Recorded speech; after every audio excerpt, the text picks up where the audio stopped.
নমস্কার বন্ধুরা, আমি পূজা। আপনাদের সকলকে স্বাগত আমার চ্যানেলে। আজ আমার মেহেন্দি ক্লাসের দ্বিতীয় দিন। আগের ভিডিওতে আমরা কার্ভ আঁকা শিখেছি। আজ আমরা শিখব সার্কেল বানানো এবং এটাকেই খুব ভালোভাবে প্র্যাকটিস করব।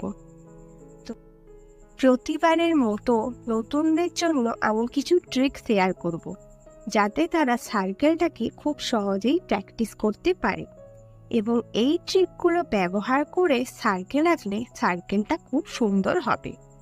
তো চলুন আজকের ক্লাস আমরা শুরু করি। আজ আমরা সার্কেল আঁকা শিখব। তাই জন্য আমি প্রথমেই সার্কেল লিখে নিচ্ছি এবং সুন্দর করে একটা সার্কেল এঁকে নিচ্ছি। পারফেক্টভাবে সার্কেল আঁকতে হলে অনেকবার প্র্যাকটিস করতে হবে। তো নতুনরা কিন্তু প্রথমেই খুব সুন্দরভাবে সার্কেল আঁকতে পারবে না, সেই জন্য খুব বেশি প্র্যাকটিস করতে হবে। তো চলুন, 1 নম্বরে আমরা প্রথমেই একটি লাইন আঁকছি, তারপর ওপর থেকে নিচের দিকে আবার একটা লাইন টানছি। এটা কি হলো? এটা প্লাস এর মতো চিহ্ন হয়ে গেল। এরপর প্রতিটা লাইনে আমরা একটা করে ডট এঁকে নিচ্ছি এবং এই ডটগুলোকে হালকাভাবে কার্ভ এঁকে আমরা জয়েন করে নিচ্ছি। তো প্রথমে আমরা হালকাভাবে করে নিচ্ছি প্র্যাকটিস করার জন্য। তো একটা আমরা উপর দিকে করেছি এবং একটা আমরা নিচের দিকে করেছি। তো এইবার এই হালকা কার্ভ আঁকার উপরে আমরা মোটাভাবে লাইন টেনে কার্ভ এঁকে নিলাম, একটা উপর দিকে এবং একটা নিচের দিকে। দেখুন কি সুন্দর একটা গোল সার্কেল হয়ে গেল।